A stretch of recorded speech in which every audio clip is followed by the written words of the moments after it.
You're scrolling. You see the perfect vacation, the dream job, the blissful-looking couple. And then it hits you, that familiar, sinking feeling. Suddenly, your own life feels a little gray, a little less than. That feeling? That's the comparison trap, and it's a master thief. It's often said that Theodore Roosevelt called comparison the thief of joy.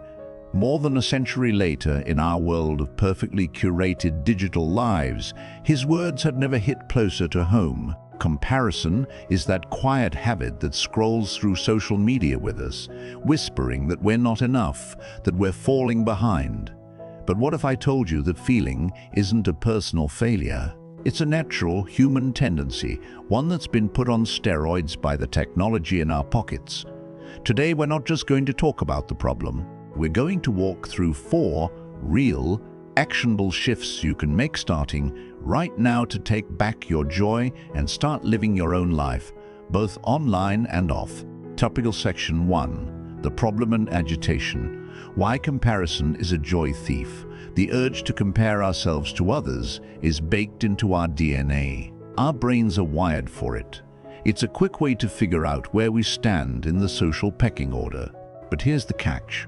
Our brains evolved for small tribes and real-life run-ins, not for the 24/7 global highlight reel that is social media. And that's the heart of the problem. Social media makes the comparison profoundly unfair. We end up measuring our messy, complicated, behind-the-scenes reality against someone else's polished, front-and-center highlight reel. We see the triumphant final photo, but we miss the hundreds of failed attempts, the sleepless nights, and the crushing self-doubt that came before it. The psychological toll is staggering. Huge analyses of study after study confirm a direct link between heavy social media use, social comparison, and spikes in depression and anxiety. Platforms like Instagram, which are intensely visual, are tied to lower self-esteem, especially in young adults. Research shows that this constant upward comparison, looking at people we think have it better, is a major trigger for appearance anxiety and that nagging fear of missing out, or FOMO. This isn't just some vague sadness either. It shows up in real ways. It can make you feel like you're constantly losing a race you never even signed up for. It fuels a kind of social media anxiety, where you're terrified to post anything for fear of judgment, or you dread being seen as boring. That fear gets amplified by public metrics like likes and shares, turning every post into a high-stakes gamble for validation. So the very first move is to admit that the game is rigged. You're not comparing your life to their life. You're comparing your reality to their meticulously crafted PR campaign. Getting that is the first, most critical step to taking back your power. Section 2. The Solution. 4 shifts to reclaim your joy. The good news, you're not powerless here. The goal isn't to magically stop having these thoughts, but to change your relationship with them. It's about reframing the information and redirecting your focus. Let's dive into 4 shifts you can start practicing today. Shift from mindless consumer to mindful curator. Your feed isn't something that just happens to you. It's an environment you create. Passively scrolling through posts that make you feel lousy is like choosing to sit in a room that's slowly filling with smoke. You have the power to clear the air. It's time to take radical responsibility for your digital diet. Try a feed audit this week. As you scroll, just notice how you feel. When an account pops up, ask yourself, does this inspire me, or does it leave me feeling drained and anxious? If an account consistently makes you feel envious or small, it's time for action. Mute it. Better yet, unfollow it. This isn't about being mean, it's a profound act of self-care. Think of it as spring cleaning for your mental health. When you purposefully get rid of the content that brings you down, you create space for a more positive and supportive online world. Fill your feed with things that reflect your real hobbies and values, not the ones you think you should have. Follow artists, thinkers, and creators who make you feel good about yourself and the world. This simple act shifts you from being a passive victim of the algorithm to an active architect of your own digital space. S. Second, shift from comparison to compassion. S. Even with a perfectly curated feed, those comparison thoughts will sneak in.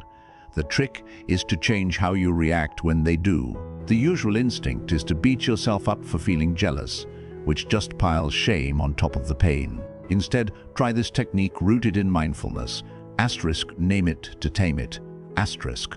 The second you catch yourself spiraling, just pause and label the feeling. Say to yourself, that's comparison, or there's that not good enough feeling.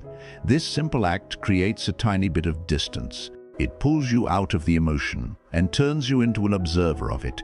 After you've named it, meet that feeling with self-compassion, not criticism. Research consistently shows that self-compassion is a powerful antidote to the negative effects of comparison, helping to lower anxiety and stress. Instead of tearing yourself down, try saying what you'd say to a good friend. It's okay to feel this way. Seeing that is tough, and it makes sense that it stings a little. Practicing self-compassion builds up a defense against that nasty inner critic. Remember, you aren't flawed for having these feelings. They're a normal part of being human in this weird modern world. By responding with kindness, you steal the power from the comparison spiral. Stirred, shift from jealousy to data. This might be the biggest game changer of all. What if jealousy wasn't just a painful emotion, but a piece of data? When you feel that pang of envy, it's because you've seen something you want. Instead of letting that desire curdle into resentment, you can use it as a clue. The next time you feel jealous, get curious. Ask yourself one simple question. Asterisk. What is this feeling telling me I truly want for my own life? Asterisk. Maybe you see someone's incredible travel photos and feel that green monster rear its head. Instead of stewing, see it as data. The data point is, I crave adventure and want to see more of the world. Great! Now you have something to work with. You can start a savings jar, research a dream trip, or just go explore a new park in your own town this weekend. Perhaps you see an old classmate get a huge promotion and you feel like you're being left in the dust. The data might be, I feel stuck in my career and I'm hungry for growth. That's incredibly valuable information. It can be the spark that gets you to sign up for a class, find a mentor, or start polishing up your resume. By reframing envy as information, you transform a passive, painful feeling into an active, empowering tool. You stop using other people's lives as a stick to beat yourself with and start using their wins as a compass to find your own true north. Asterisks, and finally, the most important shift, from passive scrolling to active living. Asterisks. Ultimately, the best antidote to the comparison trap is to spend less time consuming other people's lives and more time building a life of your own that you're genuinely proud of. Life isn't a spectator sport, it's a journey, and your journey has absolutely nothing to do with how anyone else is doing. This means consciously trading scrolling time for living time. Put the phone down and go for a walk. Call that friend you've been meaning to catch up with. Spend an hour on that creative project you keep putting off. Engage with the real, messy, wonderful, three-dimensional world. The more you fill your own life with meaningful experiences and connections, the less you'll need to look outside for a sense of worth. Your value isn't measured by how you stack up against others. It's forged by the person you're becoming on your own unique path. Celebrate your small wins. Focus on your own progress. When you're busy and fulfilled by your own story, you just don't have the time or energy to obsess over everyone else's. You stop being a spectator and become the main character in your own life. So, let's recap the 4 shifts. 1. Asterisk, from mindless consumer to mindful curator.